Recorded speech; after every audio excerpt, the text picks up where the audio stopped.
Okay, well, I let this charge, and supposedly it charged 325 cold cranking amps, and my tester is showing that. So this is a garden tractor battery now. So I'll double check. We go the connections, make sure they're really good. Let's run through this one more time.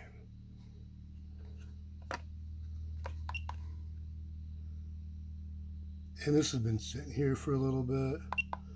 So I don't know what the difference between the flat plate, spiral.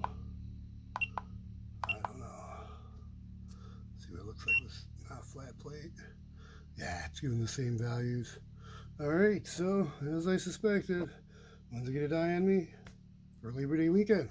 So Tuesday to replace.